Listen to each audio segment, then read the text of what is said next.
Back underway here. We're going to see Wildcard and Tyde for the very first time for Stage 3. But not only that, we're going to see 40% new members to these rosters. So it's going to be a little bit of a tumultuous start, I think, for Stage 3. Welcoming back to the desk, we've got Xenox and Guz to run you through all of the deep dive. We'll start with Wildcard, and maybe we'll start with Guz, considering your comrade has fallen in arms. You know, the poor Milo, no longer here. What's going on? Yeah, Milo sitting on the bench for this stage, and yeah, there's been a turn of the guard really for Wildcard heading into Stage 3.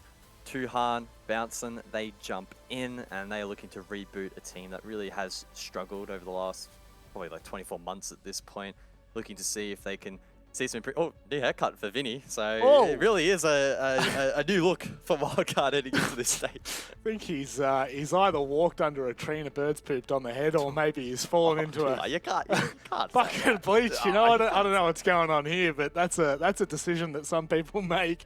Xenox, a decision that Wildcard have certainly made is a complete overhaul of this roster from 2021. I believe there's only, one member still remaining? How do you feel about this coming into Stage 3? This is a very big call to make. Yeah, I mean, look, I feel like the entire iteration of APAC South, when it came into fruition, it just has not clicked for Wildcard, has it? You know, everything pre-APAC South was a pretty good time for Wildcard. And yeah, look, obviously you lose that on Milo. Is it unfortunate? I didn't think he was really like the worst player on the team, but I think they get some pretty good additions. And look, yeah, obviously it's not the same, anywhere close to the same roster as to what it used to be, but I think you've got some fragging power there. Unfortunately, I just think there's better teams. Like an overall collective 5 group of players and overall teams in this region, and I just don't see where Wildcard's going to get many wins, unfortunately. They'll have some fun, they'll click some heads, they might steal the odd game here or there, but it's just not looking like the kind of team I expect to get results. I thought we just went into the abyss for a second, but it's just OJ in a dark, dark room. A team, however, that has gone into the abyss. IG have left the building. However, their players remain. So this is a really interesting discussion, guys, just due to the fact that now we've got, you know, a core 3 from formerly IG, now Tyde. Where do you sit with this, Ross? Are you in the same kind of boat as Xenox with the discussion about Wildcard? How much validity do we think that this roster's going to have? I mean, Tyde's a whole nother realm of discussion, I think. Firstly, to the players that have remained, full respect to them for seeing out the rest of the year. I think it would have been very easy for the remaining players to have just thrown the towel in and said, stuff it, we're just going to go on vacation for the next 3 months. But they've stuck with it. They've brought in some I guess, relatively big names. Tex is probably the biggest one coming back. Had that stint at Fnatic.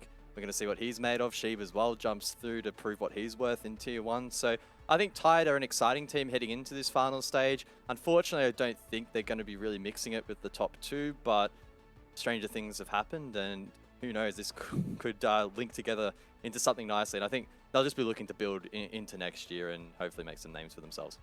All right, it's time to have a look at the map. Vetoes. Oh, jeez. Sorry, it's just not good.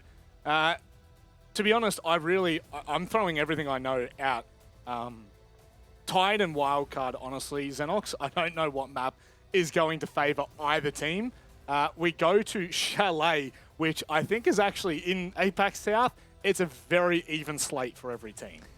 Yeah, I mean, obviously, Tyde no longer being IG means on the wonderful hashtag DevMartyr match tracker, we don't have the information. I could be not lazy and just probably put in IG and get the results. But look, for Wildcard themselves, though, Rob, they have not actually played CHALET this year, so not a map that we obviously really see from them. I think CHALET, yeah, for Wildcard. I think CHALET, though, as a map is still, though, something that a lot of teams very much should have in their wheelhouse. We see it a lot in APAC South and really just in the APAC region. So if you're not playing it and you're not capable of it, then something's wrong. Not only that, but I mean, they elected to go there in the end, Wildcard, by banning out Bank. They're basically saying, hey, we kind of want to go to CHALET. Now that in itself is a talking point because they actually do play quite a lot of Bank Wildcard for 1 record as well. And so that to me says they've got something brewing on CHALET if they're not going to be heading to Bank. Guys, am I crazy? I swear I've seen Wildcard play on CHALET. I think I mean, the numbers don't lie. So either Dev has made a fatal flaw in his multiple formulas on that spreadsheet, or I'll have to go back and have a look. or you're going tripping. crazy One then. of the two. Yeah, probably more so me tripping. But what are we feeling as we head to this one? Are you going to be favouring either roster in particular? Well, it's really difficult, right? Because you look at IG, I guess the X-core of this roster, or the current core of the X-org, that entire storyline's still confusing me. They haven't played this map either, right, in Stage 2, so there's so many question marks heading into this map. There are already huge looming question marks for both of these teams. We have absolutely no expectations on what they're going to be able to provide in the server. We haven't seen the scrims. We don't know what's going on behind the scenes. For all we know, both of these teams have shown huge improvement and growth and are a serious contender for the top 2, but I'm going to err on the side of caution. I'm going to say that it's probably going to be a pretty messy game, and ultimately it's really difficult, I think, to pick out a winner based on the circumstances presented. I'm glad that both of you have set the expectations of the viewers. Great analytical work. Now we're going to throw it over to the two professionals on this broadcast. There's Daughter on air, and it's Devmata.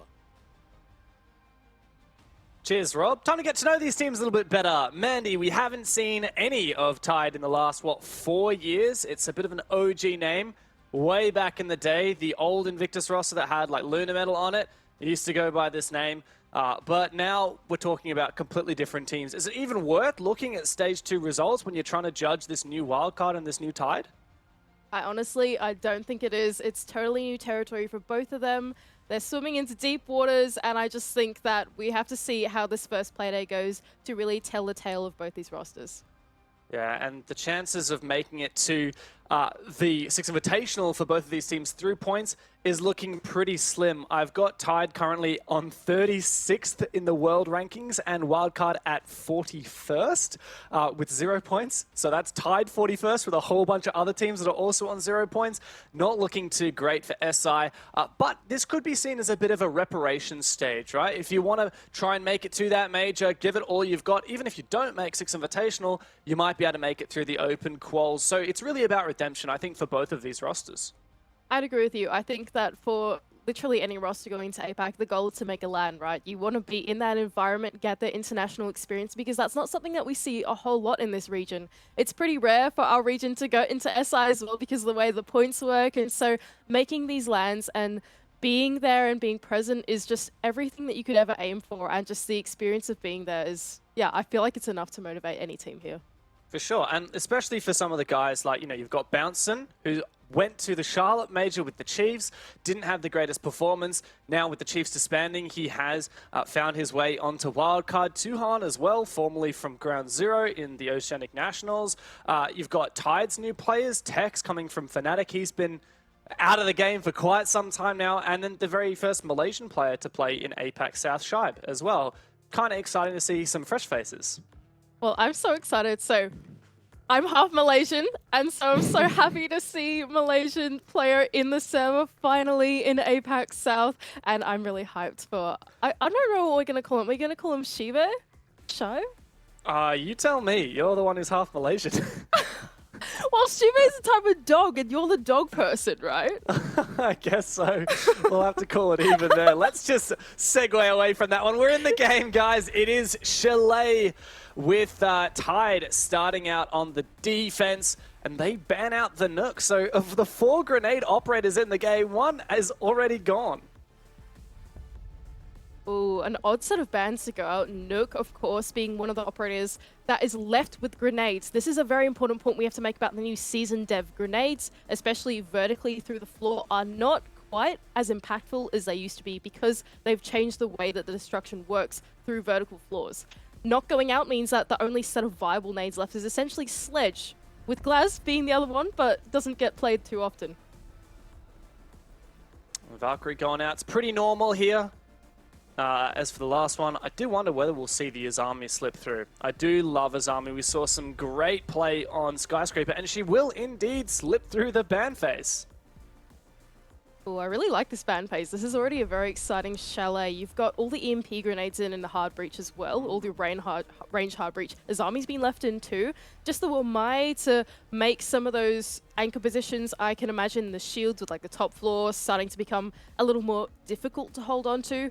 Flores being taken out does make things a little bit easier. I don't know. I just feel like this entire ban phase leaves a lot of room for creativity for both sides. And we can already see OJ bringing the Grim on the side of the attack. This is going to be a spicy match. That is a troll. I'm telling you right now. He is not sticking this Grim. There is no... There you go. I told you it was going to happen. Already quite a bit of shuffling on the attacking operator lineup, so we'll see where that ends up falling. As for the defense, yeah, downstairs, Snowmobile Garage. Quite an unusual first pick for the defense. Not a very favored bomb site, especially with so much hard breach available, with Thatcher in as well. Like, Wildcard should make short work of the setup on site, and really it's on Tyde to make sure they have such a strong roam game that they can control as much of the map as possible.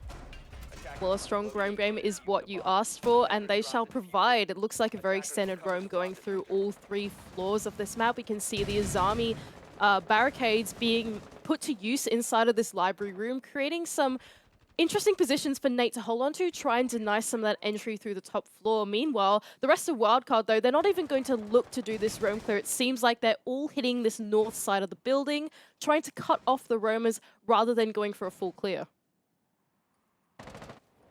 So I did some Googling. I'm not the Malaysian here, but I did some Googling and I put Shibe, as spelled in his name, into Google Translate, and it came up with Shiba. So Shiba. Okay. Are we going to say Shiba? Are we going to go with that? Shiba. All right. Shiba it is. For now, though, let's just put that on the back burner and look at Wildcard. They're going for this roam clear, like you said, as much of the map as possible up on the agenda. And we can already see Tyde's fallen pretty far back. They're not looking to contest the office area. Bit of game through Vert, and it is Shiba who goes down first, not able to retreat down the hatch before Cairo gets the better of him. And what a great read right off the bat from Wildcard as well, immediately making their way into the building, identifying that they're going for a roam, and if they're going to play in dining, the one way that they can fall off is through that hatch, or it's through jungle, which is exactly the position that they were cutting off through the vertical. Now they're starting to set up for this execute. 1:30 left on the round, plenty of time still to get those drones in the site, open up the walls, and figure out what they want to do next. Oh wow, just look at this. Wine has been opened. There's a gaping hole in 2 sides. Tech's going to try and play his shield position. He's got the FMG9, so a really nice long-range gun to try and contest that position with the gas cannons as well, of which he's already used 2. Feels like Wildcard here need a bit of a backstep. They need some pressure from Snowmobile, maybe some vertical pressure, and once they've got that, this should be pretty strong for WC. And that feels like exactly what they're going for. We can see OJ in tandem with an EMP grenade, starting to open up that back Snowmobile garage as well. And now Tyde with the remaining 3 players are in a bit of a pinch. Wildcard players coming on through all sides of the bomb site, ready for this execute at any moment, but the time is ticking away. And it's Tex in such a big position onside behind that shield. Looks like he's been flashed out a little bit. It goes for the swing, bit of damage dealt both between him and OJ. It's Tui coming from the other side. And he actually finds his entry onto Mentalist, and Tex eventually naded away. So it's all on Hysterics. Pushing up now from the blue stairs. Nice headshot onto Bouncin. Just don't worry about that name. Oh my god! Lovely second shot there from Hysterics. A 1v5 retake on this site. Tell him he's dreaming, but he has found the first 2. He's going to play it quite patiently. Cairo's got the long angle. OJ getting in nice and personal. Not looking to give him anything, and you can see Wildcard to play this post plant so well. It is not happening. OJ to lock it in. And there's a good opening from Wildcard.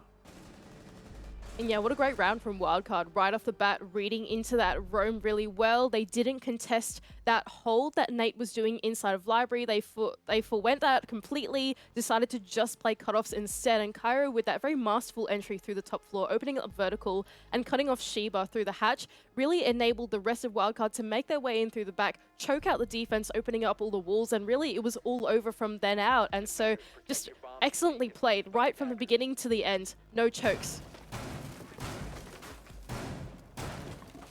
Now we're going over to Bar for the second round. Tyde not going to dwell too much on what went wrong in the previous one, which, to be frank, was a lot, quite a bit. I mean, I think it's just the nature of CHALET, right? Attacker-sided map. You come to expect these things. And Wildcard, it could have been a point of failure for them if they, so let's say, got a bit chalked up on the roam, if they got a bit distracted. To me, I just felt like Tyde could have played a bit more aggressively there, and that's what I want to see this round, right? You want to see Tyde get up in Wildcard's face.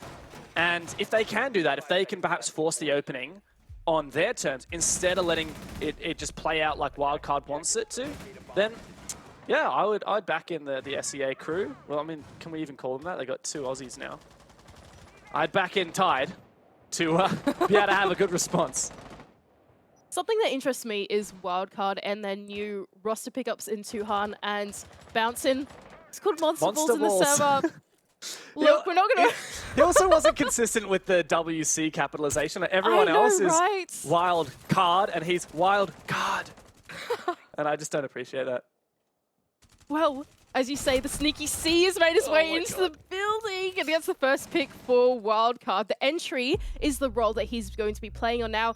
Bouncin was also playing this role when he was on the Chiefs as well, and it made me wonder how Wildcard were going to slot him into this roster, and they've actually moved OJ and Cairo onto these supporting roles. Now, as we're talking about all this, Tyde, they've come in and picked up 2 more kills, and now taking the man advantage away from Wildcard in this round. Oh, no.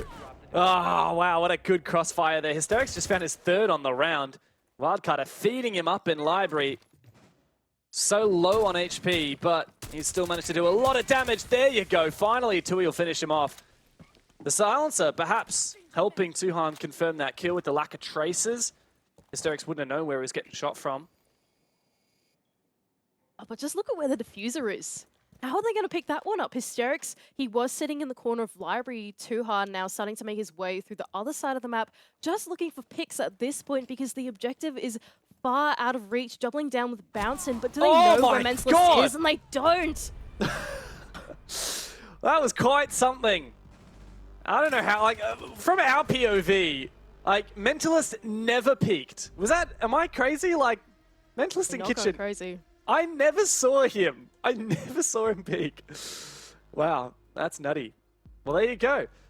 Guess what? Tyde did get aggressive. They got up in their face, so they played the round on their terms, and bada bim, bada boom. Even scoreline. So I've just had Arpe message me, and he says, by the way, pronounce Sheba like Shibe. Shibe, okay. Apparently. Shibe. Shibe. I feel like I'm going to roll with that. Yes. Yeah, I'm going with that. That's cute. Trust Arpe. Well, because we mispronounced Arpe for like a whole stage, I think that we should listen to him.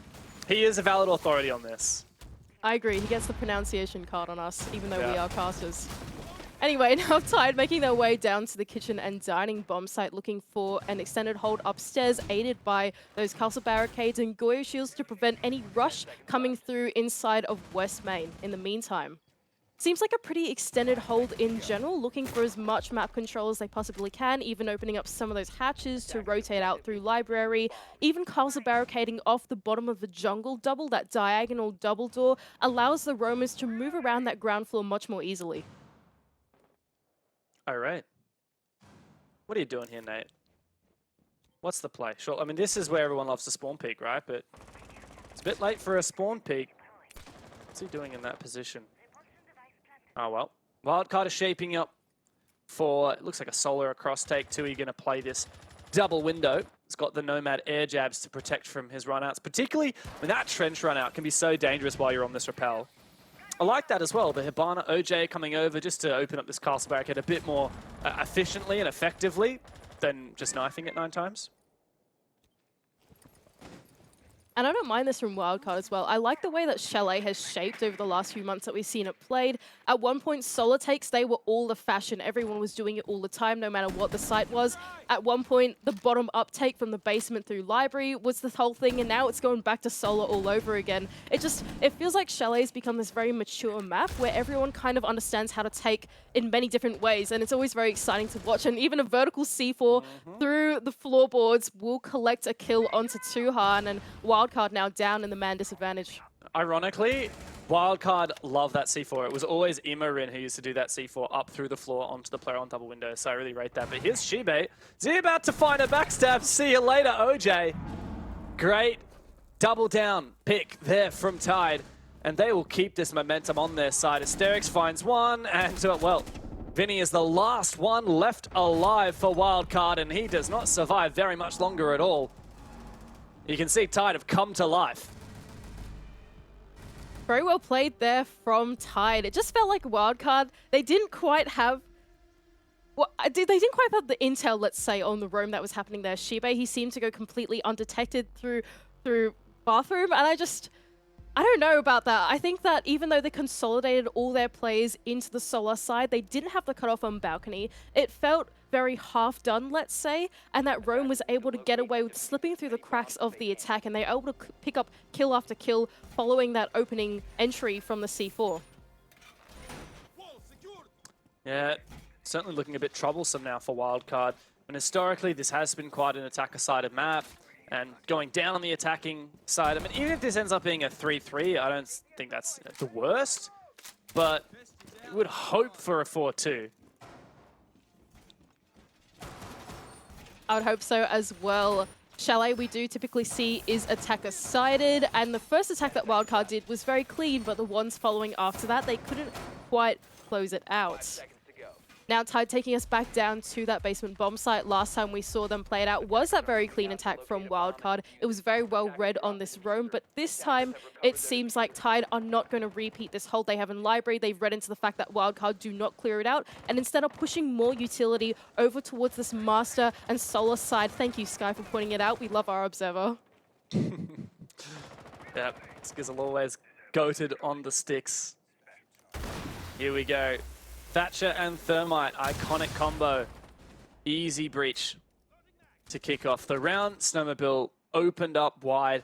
Now Wildcard will look to take some map control, eventually likely to try and execute onto Wine Cellar with the Hibana and Thermite hard breach, as they did previously with Ace.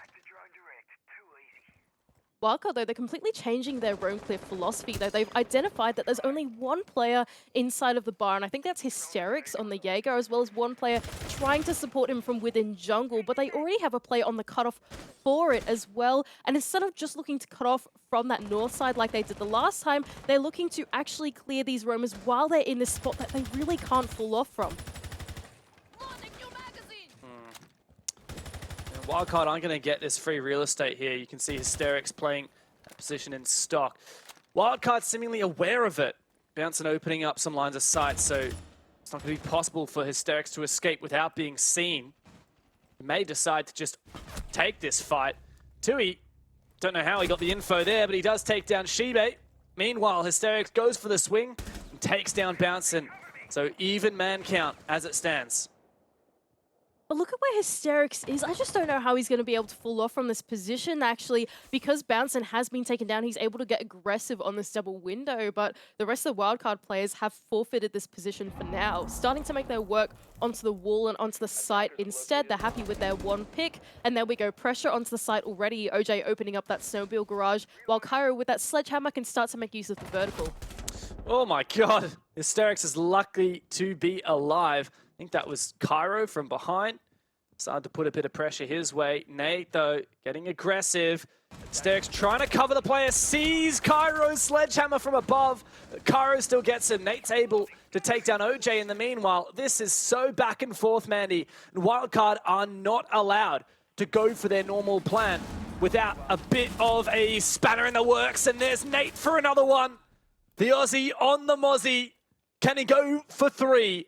Tex and Mentalist to hold down the site as Wildcard must pivot. They know they have to go for it. They have to go for their shot, and they do exactly that. Tuhan, third kill on the round. It's all up to Nate now in the 1v2. On for the retake as that plant goes down from Cairo.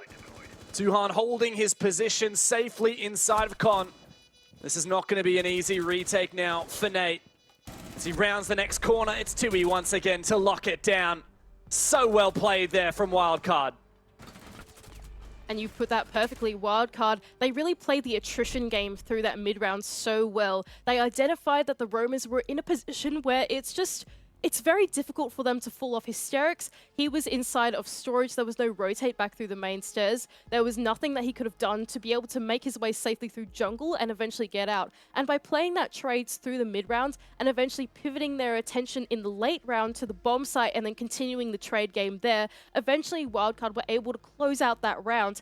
And it's just so well played from them in comparison to the previous time that they attacked this as well, because they completely changed their philosophy. They really threw off Tyde in the way they conducted their roam and are able to close out yet another attack onto the basement.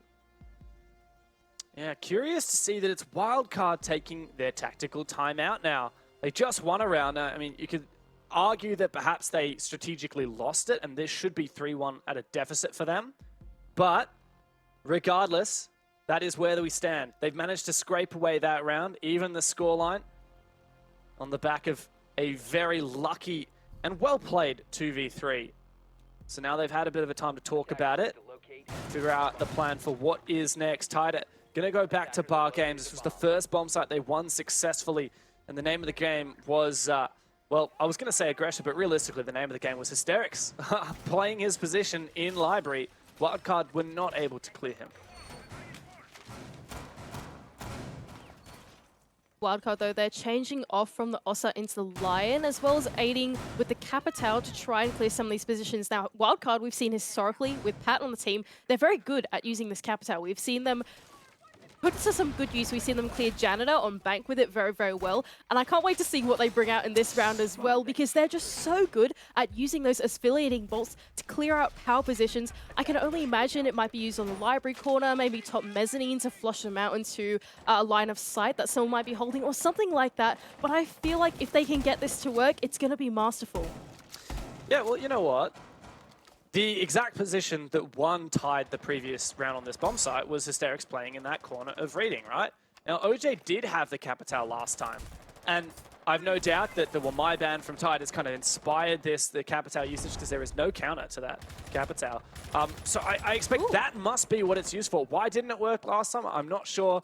I guess Nate's gone for that spawn peak this time, and yeah, met his demise.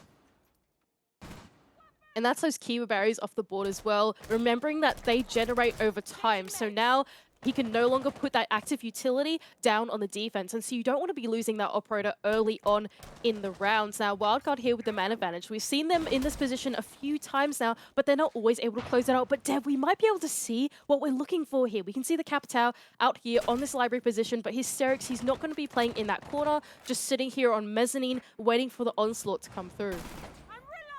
Someone on the hallway window. So precarious playing a position like this for Hysterics when Tuhan is playing his position here on the window. Doesn't leave much mobility. The upside down rappel is also so powerful. I think that's Cairo playing it at the moment on the Hibana. They've droned him out as well. I mean, really, this is just a matter of, you know, you've measured twice, now you've got to cut. And it is Bouncin who jumps in, puts some pressure on site, does just that.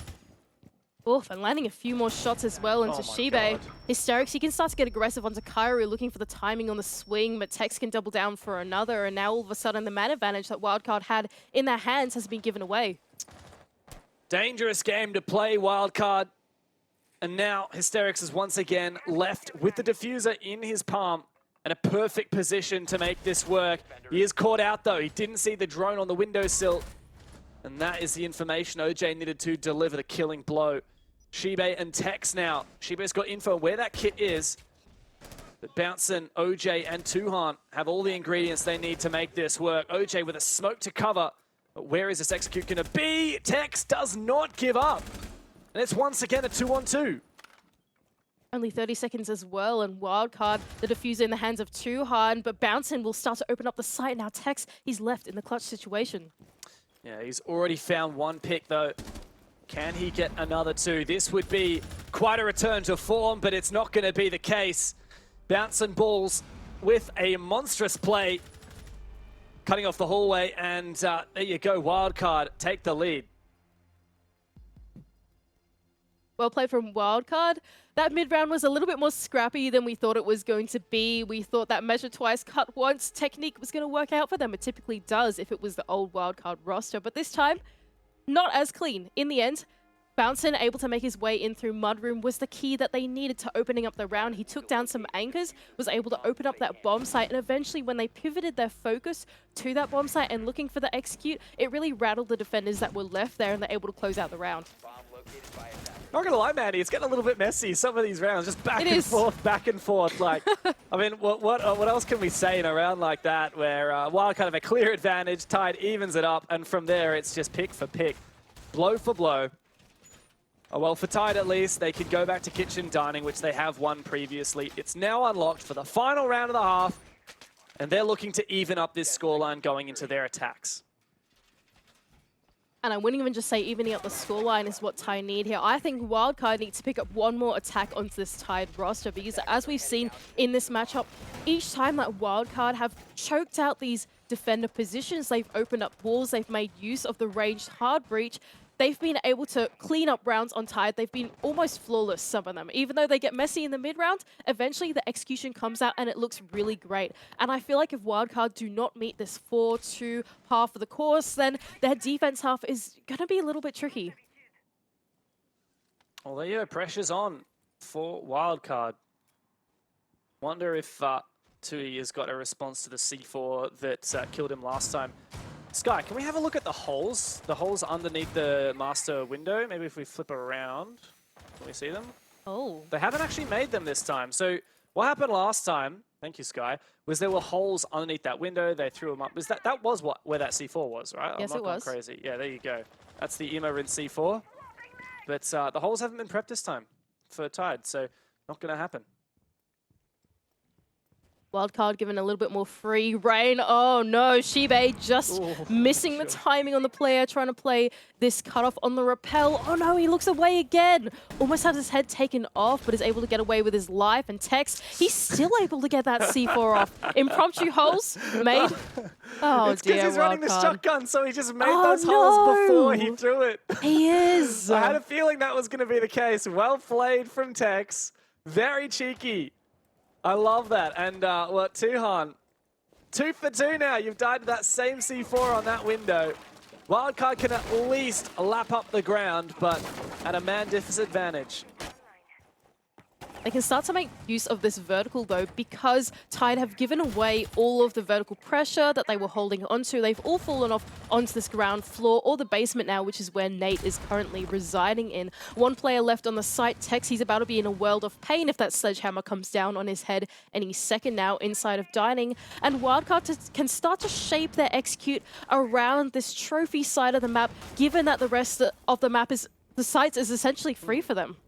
You see that ping from OJ. He's like, I'm going to plant right here. Bouncing. Oh, perfect. Nate and the C4 that he had in his pocket goes down on the ground. OJ drops and plants exactly where he pinged, taking a little bit of damage, but thankfully Bouncing's there to cover.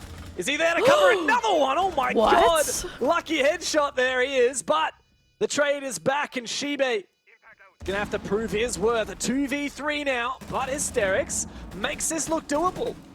Shibe tries to claw a position forwards, takes a bit of damage, but Vinny and Cairo should be in prime position to mop this one up. It's all Vinny. Wildcard do manage to lock in the 4-2 half on their attack.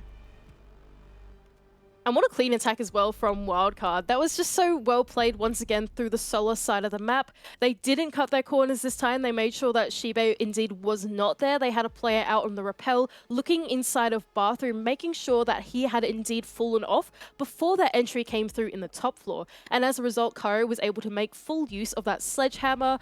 Eventually, Tyde were not able to retake any of that vertical pressure. They lost out on the gunfights to Bouncing, who made an excellent entry into the bomb site, and eventually Wildcard come away with this 4-2 half. Now they're going to go onto their defense and bring something that we see very, very rarely on CHALET, Mirror. What is this from Vinny? A very simple mirror window. I swear I've seen this in my silver casual games before. But hey, don't knock it until you try it. If the play for Tyde is to rush, then they can't really. Like, you're going against a mirror window like that. That said, Tex is on this Twitch, so there is a pretty strong mirror counter available.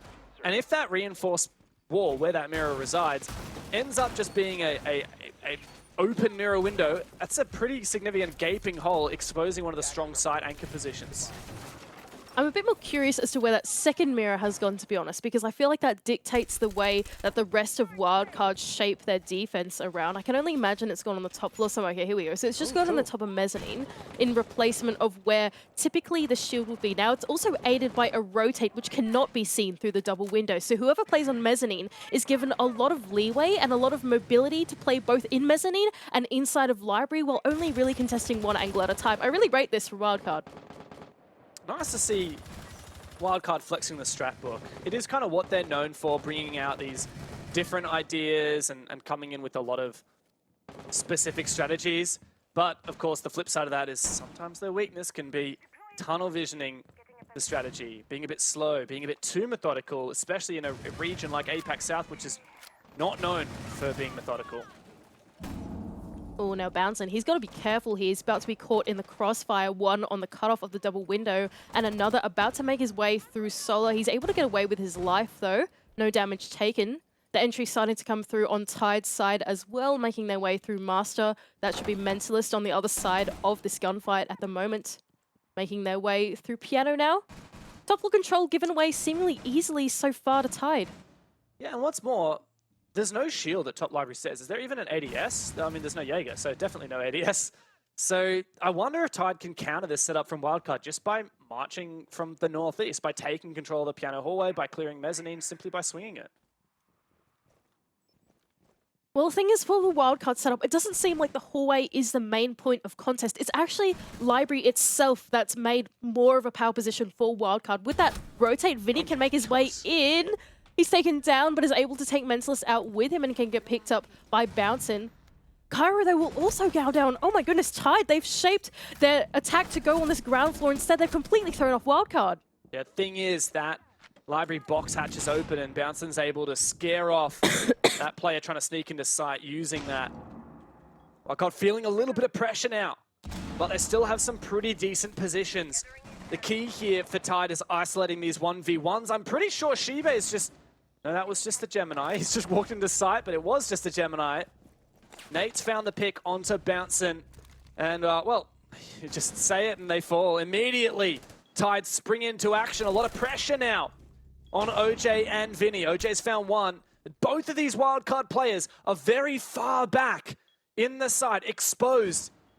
It's on to Tyde to make this one work. The quick peek. OJ sees the position. Does he potentially even have a Yokai to make it work? Hysterics lands the crucial shot. OJ left all alone. Bearing 9 in hand. Can't land the shots that he needs. And Tyde finally stemmed the bleeding.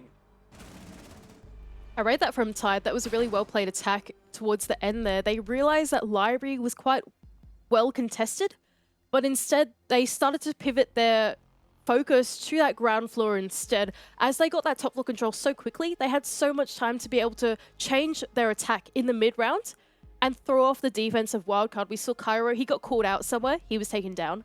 That really opened a hole in the anchors. At the same time, we saw Vinny and Bouncin getting a bit of a tussle as Vinny was down in that top floor.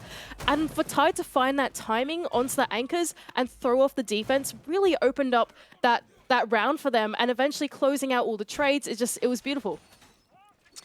Yeah, well, has given a second win now to Tyde, who've shown that on their attacking side, they are here to play. First attack out of the gate and already locking one in. At the end of the day, it was, in terms of man count, fairly dominant, right? Like 3v0 is a pretty comfortable win. Now for Wildcard, they're going to change their bomb site again, going downstairs the Snowmobile wine cellar, and they have brought this mirror again, one in a very standard spot on site facing the Snowmobile breach, and one in a very unusual spot here in dining facing fireplace and, well, the entire of lobby. Thing is, like, there's so many easy ways to counter that. Like, you could rattle off, like, you know, you go above, you clear it, you could push from West Main, you push from kitchen. So I really wonder, like, how Wildcard intends to play around this. I was going to say exactly what you said. You stole the words right out of my mouth, you did. My bad.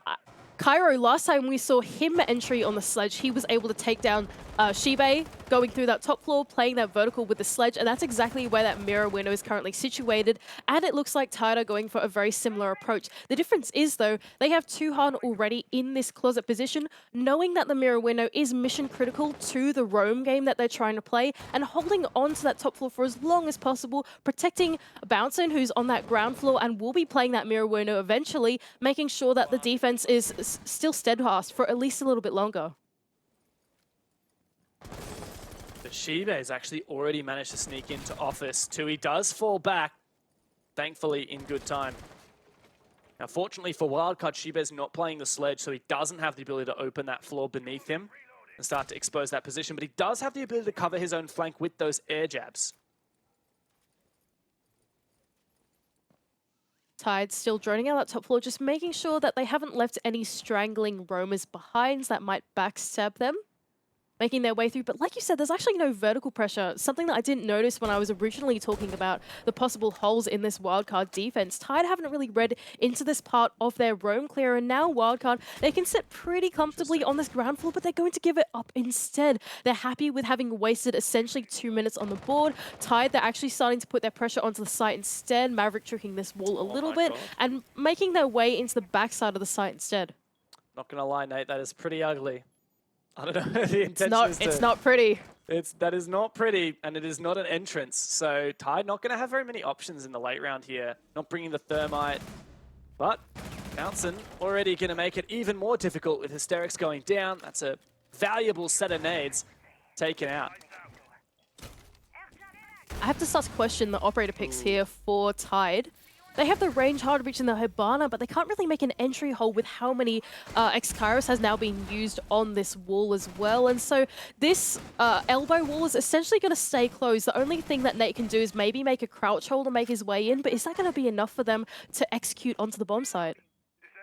Great question. There's only 20 seconds left. If there's any time to start getting a move on Tyde, it is right now. Flashes go out. Kairos going for a flank meanwhile. OJ blind, but he thinks he was misdroned earlier. He doesn't want to give away his position yet. Here comes Cairo on for the flank.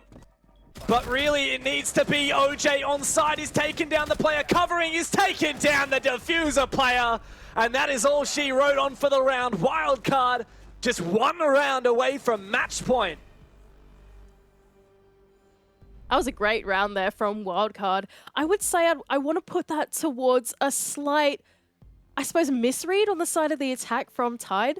I feel like they just didn't have the tools to be able to deal with the Wildcard defense that was going on there. Not only did they not have the vertical pressure to try and clear out the roam, Wildcard gave that up to them, that was fine. But by the time they got into the ground floor, all of the Maverick Torch had been used on the wall. They didn't leave enough time to open up elbow, and they used 12 X-Kairos on that breach that was facing into Big Garage to make the long line of sight into Connector, but that's not enough entry points to make your execute work into that basement bomb site when all 5 Wildcard players are still up and you've got one of them flanking you.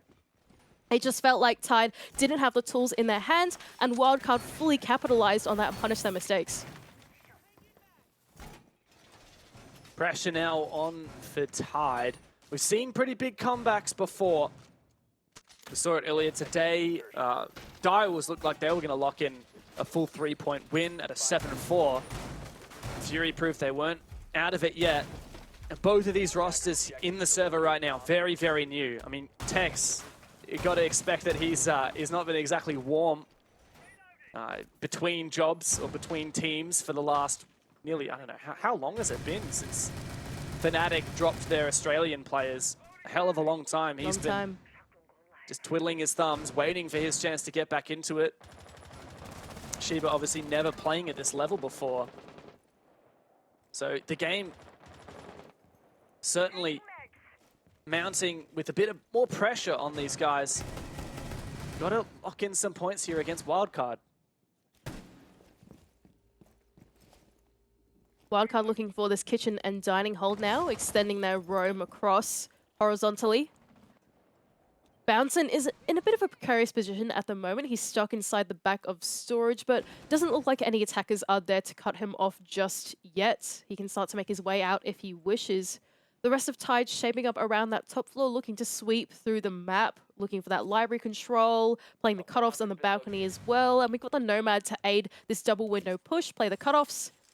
Seems like Tyde are just shaping up to try and punish any mistakes that Wildcard might be making on this top floor roam. Wildcard have shown that they actually would prefer to play passive most of the time. So it makes me wonder whether Tyde is going to be able to punish much. Oh, speaking of aggression or passivity, Shibe punishes Bouncin, but Cairo meanwhile takes the opportunity to get a little bit aggressive. Might even be able to shoot off some of the X-Kairos. Not really effectual. Regardless, Wildcard could arguably say that they won out that exchange. All that being said, though, Vinny is the second one to be taken down, and now man advantage in the favor of Tyde. Doubling down is Shibe now, a second kill in his hands. Or is that a third? Maybe I've got that wrong. And Wildcard now looking for the hero play from Tuhan or OJ to bring it back. Yeah, I mean, problem is for Tuhan, he's in a great position just around the corner from a player, but okay, well, he's the only one left, so that's certainly a problem. And if he moves, he will be hurt. So the text on the other side, no doubt, called out that position. A drone pinging out one of the players on the other side. He does land a little bit of damage, but it's an easy mop-up for Tyde. Well, you can tell you where that round lived and died, and it was on Shibei's shoulders. He found 3 of them early on. Wildcard had no response. I rate that attack from Tyde. That was really well played. They positioned all their players in a way around that top floor that they were able to capitalize on the mistakes of Wildcard. Essentially, the hold that Wildcard went for was quite ambitious, I would say, on the roam. There was a lot of utility that was spread thin throughout the entire map, a lot of rotates. And you just can't worry about every angle that's being held right. That's the nature of CHALET. That's the way the architecture of this map works. There's so many windows. There's so many ways that they can be cut off. And when you go for an ambitious hold like that, you need to be super careful going for those rotates. And Tyde know about that. And that's exactly why they played their attack the way they did, knowing that surely one wildcard player will run into our line of sight and we will catch them off on a rotate doing something silly. And that's exactly what works out for them. Able to close out that round. Now, bringing that scoreline a lot more manageable. I really would love to know where Shibei found the latter 2 kills, because he found one on Bouncin, who went for a bit of a jog outside and unfortunately couldn't land the shots he needed on that run out. Where are the other 2, I wonder? Well, if I'm not mistaken, Shibei was the player on that double window cutoff, right? Going inside of Master. So I can only imagine he found the players rotating back through Bathroom or through Master or something like that, right? Maybe. I mean, Wildcard knew that position. That's why they sent Bouncin for a jog outside to run out on it. So maybe, I feel like Wildcard must have contested that position or something. But oh well, we can speculate all day long. Regardless, Tyde is just 1 round from evening up the scoreline and making this look a hell of a lot better for them. Still, the possibility of walking away with all 3 points is there for Tyde, but they will need to win another 3 rounds in a row. The attacker's bomb diffuser has been dropped. It's a tough ask, but not impossible with how this game is going, Dev. It is very back and forth so far.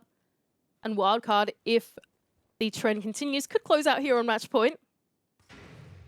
But Tyde are starting to make their way through the building, now consolidating their players through this north side. Shibei, the first in the building through that ground floor, will be met by the defense of Cairo. They haven't seen each other just yet. Cairo is pathing his way over there. Shibei's just on the cutoff at the minute. But Cairo, I think, is likewise just looking for lurkers. Doesn't want to get too overzealous rotating downstairs. But maybe Cairo heard that? I don't know, it was pretty far. There's a couple of walls, but depends on how quiet the comms are and how good his headphones are. Might have heard that air jab get placed. He's probably heard this drone. Asterix does see him. Now, last time that Tyde were able to attack this bomb site, it was very clean. They cleared through that top floor because Wildcard gave them so much free real estate. Eventually, they pivoted their control to the ground floor, rattled the anchors that were there, and it was all over, really. And it doesn't seem like Wildcard have changed too much of their defense, bar putting their shield in top library, adding a bit more pressure, not allowing this entry through the top floor to come through quite as easily for Tyde. Oh, I like this take from Tyde, but unfortunately for them, Cairo gets the better of Hysterics, who, funnily enough, ended up pushing into the player that he droned out. Oh, almost a good attempt at a cutoff there from the player on Library window, but still, Wildcard has such strong positions here in Library. OJ's just found Shibei. Bouncin almost manages to land enough bullets to confirm that kill, but in fact, Wildcard completely fall back. But with good time as well, there's only 30 seconds, Dev. This is the perfect time for Wildcard to fall back and play the site. There's not enough time for Tyde to get drones in and figure out where every one of these anchors are. Really, Mentalist can send one in. He can see a mirror window, but really, what of it? There are so many Wildcard players whose positions are completely unknown. Oh, OJ, what a great shot. Mentalist shut out of the game. Really strong positions on site for Wildcard. It's just Nate and Tex now. They're going to have to make a move when push comes to shove. Where are they going to push on through? In through mud, and that's not happening. Vinny to lop through Nate, and that's match point for Wildcard. And the first point on the standings for this stage for them. And really well played from them as well. They fell off with exactly the right timing. They were all on the same page as well. No one loitered around on that top floor or on the roam for too long. Cairo, he was happy with his pick. He didn't push into the Nomad jab or anything like that. Very disciplined hold from Wildcard. Falling back in the right time, it was just excellent. On the side of Tyde, though, they were still given the real estate of that top floor, but they didn't make full use of it. Once they saw the shield on top library stairs where OJ was playing, they couldn't make their entry as swiftly as they were able to last time, and eventually Wildcard are able to close out the rounds with just really little time left for that execute to happen.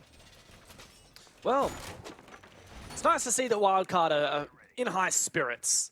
After that round, bit of a laugh, just enjoying themselves. Not too worried about the fact that perhaps there are a couple of rounds this game that they should have made a bit easier for themselves. They're on match point after all. They have something to laugh about. My question is, can they translate that energy into the server? Because it doesn't take much on a map like CHALET, especially on your defense, for it to slip between your fingers. 5 seconds left before insertion. I think that energy in Wildcard is definitely something that this roster needs as well, Dev. I think that this is not one of the rosters that we say is super animated in APAC South. We have a lot of dancers in APAC South, a lot of very excited teams, but Wildcard is not one that we see very often. But this rejuvenated roster of very young players, and I suppose putting these 5 together, giving them a chance to get to know each other and really gel as a team has been quite exciting to watch. I can't wait for their run through the stage to just see how they can figure it all out and build that team dynamic, because I feel like these are 5 plays that I can totally rate coming out of OS. 100%. And stage 2 started really strong for Wildcard. They won, what, 2 or 3 games in a row? I think maybe it was it 2 games in a row? And then they lost all the rest, unfortunately. But they were the first team to beat the undefeated Direwolves at the time as well. So Wildcard have a lot of experience coming into the stage with a great start, but they have to rack together these wins. And you could even say the same for this game, right? Had a pretty strong start, a pretty strong mid-game, and now they have to lock in the match point that they've got before them. Now we can see Bouncing given the license of the Oryx to roam on this ground floor, but the Tyde roam clear is starting to sweep in. He's fallen back, however, before any of that vertical pressure can come out, or even that ground floor pressure. Once again, Tyde not leaning into the sledge to try and pressure it out. But Wildcards still have plenty of map control being held onto here. Library still being held onto by Tuhad, just opening up that hatch so he can rotate back now. Same page as the rest of his teammates, keeping pace with them, making his way back to the bomb site. What's the play now for Tyde? Bit of map control, but Wildcard have shown they're always happy to just fall back to site. And the last time Wildcard won this particular site, it was based on, I think it was OJ on the Kaid, right? He got really aggressive in that late round because Tyde were just so slow. And so a bit of an aggressive play to deny the plan was all it took to lock in the round win.